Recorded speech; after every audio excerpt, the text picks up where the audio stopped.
We talk about, para mabilis lang, welcome sa St. Peter Community, pati po yung mga nasa tahanan at nasa probinsya na nakikiisa sa ating Monday prayer meeting. So we talk of, pinatay pala, faith and guidance. Faith, basa. Now faith is confidence in what we hope for and assurance about what we do not see. Paano ka maa-assure? Hindi mo naman nakikita. No? Paano ba magiging substansya ito ng ating mga pinapangarap? Hindi pa naman natin nalalaman. Kaya yung mga ibang mga tao sinasabi, ako basta, Father, ang prinsipyo ko sa buhay, to see is to believe. No? Yung mga prinsipyo ng iba Sabihin ng iba, hindi ako maniniwala hanggat hindi ko nakikita. Well, sabi nga nung isang profesor, class, naniniwala ba kayong may Diyos? Yes, sir. Naniniwala po kami. Nakikita niyo ba ang Diyos? Hindi po namin nakikita ang Diyos. Sa makatuwid, walang Diyos. To see is to believe. Sabi nung isang estudyante, sandali lang, sir. Class, mga classmates, naniniwala ba kayong may utak si sir? Siyempre, may utak, sir, yan Nakikita nyo ba yung utak ni sir? Hindi namin nakikita. Sa makatuwid, walang utak si sir. To see is to believe. Alam nyo kung yan ang paninindigan yung prinsipyo, mamaya pag uwi nyo, yung nag-alaga sa inyo nung maliliit kayo, nagluluto ng pagkain nyo, kahit malaki na kayo ngayon, pinaglalaba ka pa, lagi ka pang inaala-ala, yung babaeng yun na puti na minsan ng buhok, pagdudahan mo na yun kung siya ang tunay mong nanay. Mamaya pag uwi nyo, sabihin nyo sa kanya, ikaw ba ang nanay ko? Tapos tumakbo ka na. Siguradong sisibating ka ng walis nun. Bakit? Nakita nyo nung pinapanganak kayo? Nung lumalabas ka ba? Mami. Hindi naman ba't naniniwala tayo yung babae yung nanay natin? Hindi tayo pwede bilang mga Kristiyano ang prinsipyo to see is to believe. Para sa atin, to believe is to see. Ang nananalig ay makakakita. Kaya nga kahit hindi natin nakikita, we walk by faith, not by sight. At yan ang ating kinakapitan ngayon. Yung sinasabi na eternal life na pinangako, hindi pa natin yan nakikita. Subalit ating pinanghahawakan na sapagkat yan ay nakabatay sa mga pangako ng Panginoon. Sa katapusan nga ng panahon, yung sa Ebanghelyong binasa, di ba? Hahatiin daw sa kambing at saka mga tupa. At huhusgahan, mapupunta sa buhay na walang hanggan, yung mga tupa at yung mga kambing, mapupunta sa apoy na hindi namamatay magpakailanman. Ang ibang mga tao, sigurista, nasabi nga nung lalaki, anak, agyatin mo nga yung mangga, tignan mo kung hinog na yun. Pinisil-pisil. Daddy, hinog na. O halika rito, bumaba ka na. Susungkitin na natin. No? Nandoon ka na nga Siniguro ko lang na hinog na nga bago natin sungkitin. Para sa ating buhay, we are always challenged in faith. And oftentimes, faith is also tested. Pag sinusubok ba yung pananampalataya nyo, gano'n kayong katatag? No, minsan, panghihinaan tayo ng loob kapag dumarating yung panahon na hindi natin nakukuha yung ating mga gusto. No? Gusto mong gumaling ako, pero hindi ka namang gumaling. Ang sakit, mahirap na pagsubok sa pananampalataya.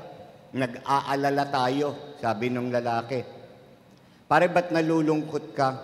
Nag-aalala kasi ako sa kapatid ko, pare. Bakit? Kasi dati, lagi niyang kinakausap ang sarili niya. Pero ngayon, hindi na. Di magaling na siya. Bakit ka nag-aalala? Bakit hindi niya na kinakausap ang kanyang sarili? Magkagalit na daw sila Magkagalit na, kaya hindi nag-uusap. Ang pag-aalaala natin, ay bahagi ng ating pananampalataya. These are called tests of faith. Pakiulit nyo ngayon.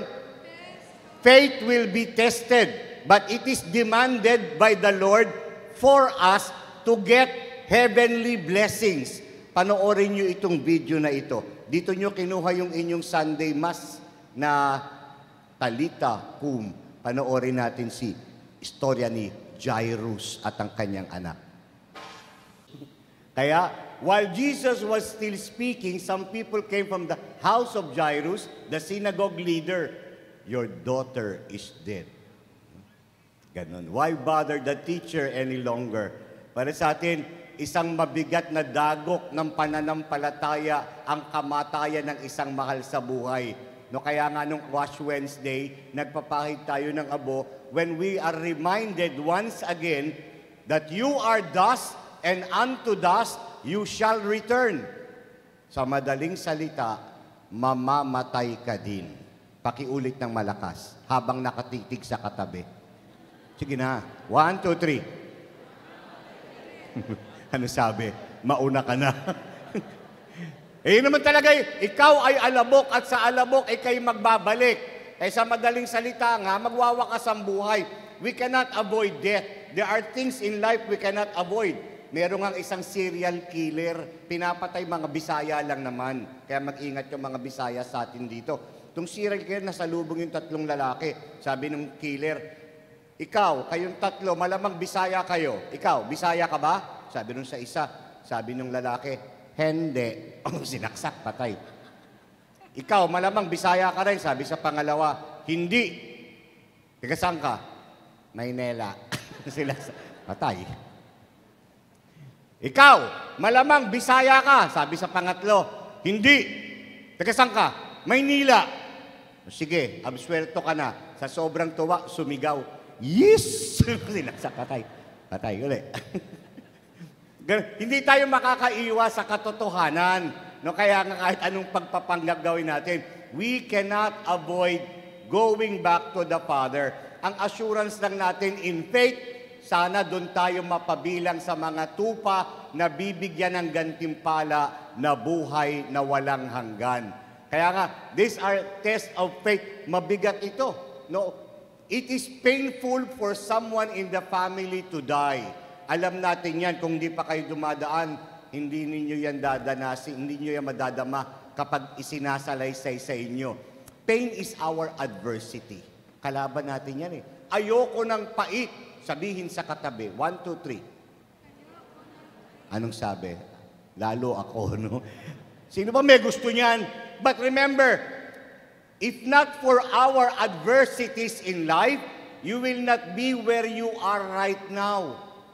Tignan niyo yung halimbawa na kinuwento ni Sister Del nung buhay niya, nung kabataan, nung nagkakaroon ng krisis ang St. Peter, di ba? Sister Del, nung birthday mo, napakagandang testimony nun, na sa kabila ng mga pagsubok, hindi siya sumuko, in spite of the pain, in spite of the adversity, nagpakatatag siya. And now you are here with her, na nagbibigay pasasalamat lunes-lunes sa ating Panginoon. Palakpakan ninyo ang St. Peter. You will never know how strong you are if not for your adversities. You will never know how resilient you are to trials and tests if not for adversities. Kaya wag nating isumpa yung mga pait na nadadanas natin sa ating buhay. Masakit sa atin ng namamatayan, pero talagang ganun ang buhay eh. It is part of life. But we believe that death is not the end of life. Hanggat maaari nga lang, wag muna. Kaya yung mga lolo't lola ko, pag may patay kami, may mga pamahiin kami sa bahay eh. Pag may patay, bawal maglibing ng Lunes. Pag naglibing kayo ng Lunes, may mamamatay uli sa pamilya nyo. Eh kung 3 lang kayo magkakapatid, Miyerkules pa lang, ubus na lahi nyo, no? Ang bilis nyong mabubura sa daigdig. Pag may patay, bawal maghatid ng mga naglamay na bisita. Pag naghatid, may mamamatay uli sa pamilya nyo. Kakatakot yung mga babala nila. Yung mga naglalamay naman, pag naglamay kayo, bawal kayo mag-uwi ng pagkain na nakahain sa burulan. Yung iba, pag kinapkapan mo, puno ng boy bawang yung bulsa, may mga butong pakwan pa, yung may baong backpack, may dalang cup noodles. Talagang may mamamatay, malamang mapapatay kayo. Namatayan na yung mga tao, kinukupit pa nyo yung chichirya doon. Ang pinakamasagwang turo, pag may patay daw, bawal daw maligo yung kamag-anak. Eh pag naniwala naman kayo doon, mamamatay naman yung mga naglalamay, no? Sa baho ng burulan. No? Sabi sa akin ng mga tao, totoo ba, Father, yung mga pamahiin ng matatanda? Hindi yan totoo. Pero mabuti na din yung sigurado. No? Mahirap na kung biglang may mamatay na naman sa pamilya nyo. Kayo sisisihin! Mas tamang tanong doon, bakit tinuturo ng matatanda hindi naman pala totoo? Siguro pinapahayag lang nila yung kanilang damdamin na sigurado ko damdamin naman nating lahat. Ayaw kasi natin nang may nawawala sa pamilya eh. Kahit mag-alaga tayo ng matagal, gusto natin pa rin siyang makapiling. Hindi yan tinuturo ng matatanda dahil takot silang mamatay. Hindi ako takot mamatay. Pero hindi din ako nagmamadali. Marami pa namang empleyado sa St. Peter. Pwede na kayong mauna. Tsaka prinsipyo ko, ladies first. Gentleman kasi kami. Kaya mauna na kayo. Kaya pag sinabihan kayo ng misis nyo, mamatay ka na. Ladies first.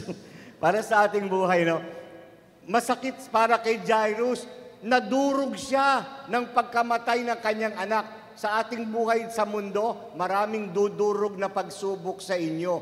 Pero those adversities will truly bring you to your highest heights. Yung tugatog ng ating pananampalataya kapag tayo ay natutong maging matapang at matatag. Para sa atin, remember, overhearing what they say, ang sabi ni Jesus, basa,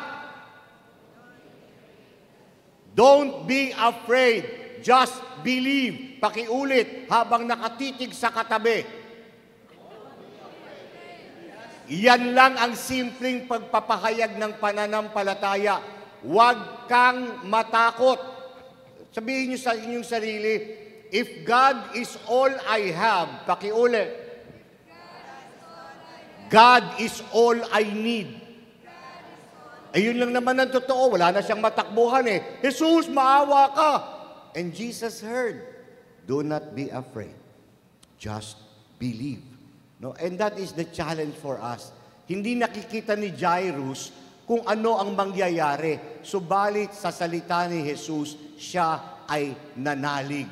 Kaya, do not be afraid. For if God is all you have, God is all you need. He took her by the hand and said, yung inyong Sunday Mass, Talita cum, which means, little girl, I say to you, get up. Get up. No? Marami sa ating dapang-dapa na. Tapon, linggo ng tukso. Natukso na ba kayo? Father, sino ba ang hindi? Lahat naman tayo eh. Oo nga Father, ang hirap man paglabanan ng tukso. Lahat tayo natutukso. Si Jesus natukso, kayo natutukso, kami din natutukso. Kaya may kanta nga na tukso. Di ba? Si Eva Eugenio. Anong sabi nung Eva Eugenio sa kanta? Kay rami ng winasak. Gawin nating Michael V. version. Kay rami ng winasak na tahanan. Ganun yun eh. Kay rami ng matang pinaluha. Siyempre may delay. Kay rami ng pusong sinuga. May ganun pa yun. O tukso, layuan mo ako. Yan, may vibrato. Hindi yan lalayo. Ikaw ang dapat lumayo sa tukso. Hindi naman yan talaga mawawala. Sabi ng isang matandang monsignor, 80 years old na siya, retired na. Ang trabaho na lang niya, 80, tagapakinig ng kumpisal ng mga batang pare. Kumpisal yung batang pare. Monsignor, lagi po ako nadidepress. Bakit naman anak? Kasi po, lagi po ako natutukso sa magagandang babae. Sabi ng monsignor, mawawala din yan pag 80 years old ka na. Biglang may dumaang magandang babae sa harap ni monsignor, napatitig siya. Sabi rin sa pare, ay, sorry, mawawala pala yan pag 90 years old ka na. Hindi yan mawawala. That is just part of life that we are always trying to overcome. Kaya nga sa buhay natin, kapag kayo'y natutukso, anong gagawin namin, Father? Di pagsikapan mong pagtagumpayan, paano pag hindi ako nagtagumpay? Eh, pag hindi ka nagtagumpay at nagkasala ka, edi simple lang, una, umamin ka. Because some people, when they commit mistakes, ay nagtuturo pa ng iba. They blame. When you blame, you take away your power to change. Hindi ka makapagbabago kapag hindi mo tinanggap na may pagkakamali ka. Kasi nabubuhay ka sa pagpapanggap. Change can only be possible if you admit your fault. No? Kaya sabihin nyo sa katabi mo, umamin ka na. 1, 2, 3. Ano sabi? Ikaw din. Pareho lang naman tayo. Lahat naman tayo may dapat aminin. Alam nyo, yan lang naman ang gustong makita sa atin bilang anak ng Ama. Bilang anak ng Ama, ang gusto niya lang makita sa atin, makapagsisi at umamin kapag tayo'y nagkakamali. Kaya iniisip ng iba kasi, makasalanan ako, Father, hindi na ako karapat-dapat sa Diyos. Alam nyo, lahat tayo nagkakasala. But I really believe faithfulness to God is not about perfection. Kung ang tapat sa Diyos, yung taong hindi nagkakamali, wala na hong tapat. Lahat tayo nagkakamali. Pati kayo, Father, lalo kami. Dahil mas malaki inaasahan sa amin ng Panginoon na isabuhay ang aming sinasabi. No, kaya para sa atin, these trials of faith dumarating sa atin. But we are taught by Jesus to get up. I think ang totoong kasalanan, ang totoong kasalanan, yung kapag natutumba kayo, hindi kayo marunong bumangon. When you fall, you don't get up. That is a sin. That when you got lost, you don't try to find your way back. That when you are wounded, you don't try to find healing. And when you have committed a mistake, you don't ask for forgiveness. Iyan ang pinakamalaking pagkakasala sa Ama. Hindi naman tayo tatakwil ng Diyos sa sobrang pagmamahal sa atin nun. Diba sabi nga ni Billy Joel, I said, I love you. Kanta to ng Diyos sa inyo, sa atin. And that's forever. This I promise from the heart. Meron noon, I couldn't love you any better. I love you just the way you are. Diyan kayo kumapit. And that's part of faith. Mahal ako ng Diyos. Mahina ako. Kaya nga, sa Kanya ako kumakapit in faith. Tandaan natin. Kaya, anong nangyari? Let us overcome fear with faith. Huwag kang matakot. Do not be afraid. Sabihin sa katabi, do not be afraid. We conquer fear by our faith. Dahil alam natin, we are assured even of the things that are unseen. No, we walk by faith, not by sight. Remember, basa? That is guidance. He will see you through it. Our topic is faith and guidance, di ba? So that is guidance. He will see you through it. When God put you in it, sisiguruhin niya, malalampasan niya ang pagsubok ninyo. Basa, God's guidance is a central part of the Christian faith. For believers, it is a reminder that God is always present and willing to help us make the right choices in life. It is an assurance that whatever challenges we may face, we can find the strength and courage to overcome them with God's help. Naniniwala tayo na ang Panginoon ay nagbibigay gabay. Hindi katulad natin mga tao, uso sa atin yung pagwawalang bahala. But the Lord guides us because we consider Him as our shepherd. Sa buhay natin, minsan nakikita mo nang may ginagawang hindi maganda yung kasamahan nyo sa trabaho. Yung iba nagwawalang bahala, binabaliwala. Sabihan nyo pag may mga hindi magandang nangyayari. Di ba parang katulad ng halimbawa, nasalubong mo yung kasama mo dito sa corridor o sa elevator, may muta, no? Sabihan mo, Father, baka magalit Sabihin nyo sa magandang paraan para wag magalit. Sabihin mo, pare, may muta ba ako? Wala. Buti ka pa meron. Talaga? Sige, hati tayo. O nga, ano? na dilaw pa. Sabihan nyo. And that is guidance. Because you have been provided, you have been blessed with God's guidance, you must be a guide for others. That is why God blesses us, so that we can also be a blessing for others. To provide guidance. Huwag mong sabihin, Father, sawang-sawa na ako dyan eh. Huwag kayong magsasawa sa mga ibang naliligaw, na nangangailangan ng gabay. Kasi tayo din naman eh. Hindi tayo pinagsasawaan ng Diyos. God gives us chances, di ba? Because He believes we can still change. We can still be better. Magbabago ka pa. Sabihin ng malakas habang nakatitig sa katabi. Magbabago ka pa. And be assured, lahat tayo may bukas. Kahit na tayo natukso, nagkasala, pero bukas, pwede pa tayong magbago. After our fall, tomorrow, you will be stronger. After being wounded, tomorrow, you will be careful, more careful. No? After our mistakes, we will be wiser. Dahil natuto tayo sa mga bagay sa ating buhay. God is our shepherd. Through the scripture, we are reminded of God's direction over our lives. He is our good shepherd who leads us if we look to Him for guidance. Kaya nga, sabi, in Proverbs, a person plans his course, but the Lord directs his steps. That is God's guidance. Pero before, when you ask for God's guidance, remember, don't ask God to guide your steps if you are not willing to take a walk. You must first initiate, no? Handa ka ba na harapin ang anumang pagsubok and ask for God's guidance?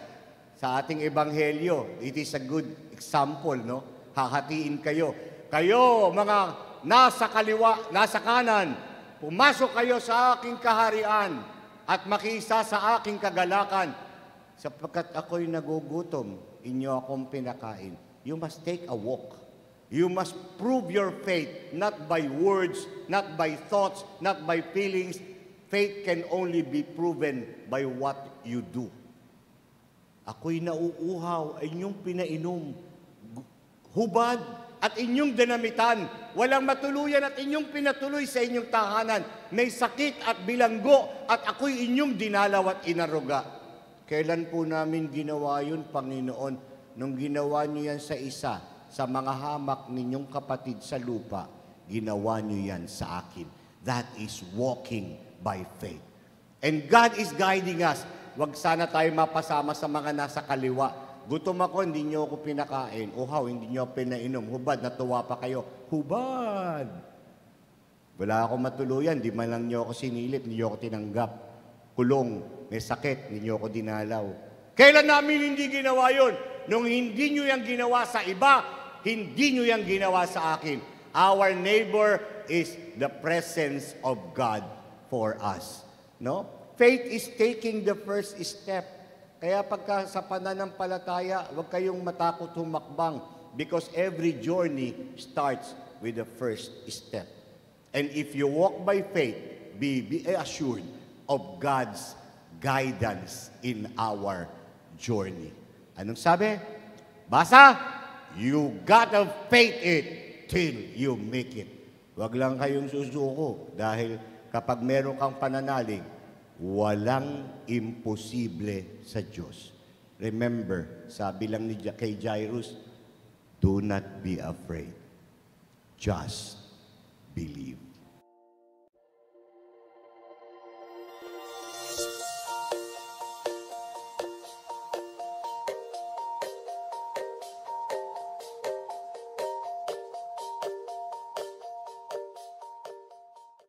Thank you for joining us. View our past broadcast on the St. Peter Community YouTube channel and St. Peter Community Facebook page. Don't forget to like, to share, to subscribe, and hit the bell so you can be notified on our upcoming activities.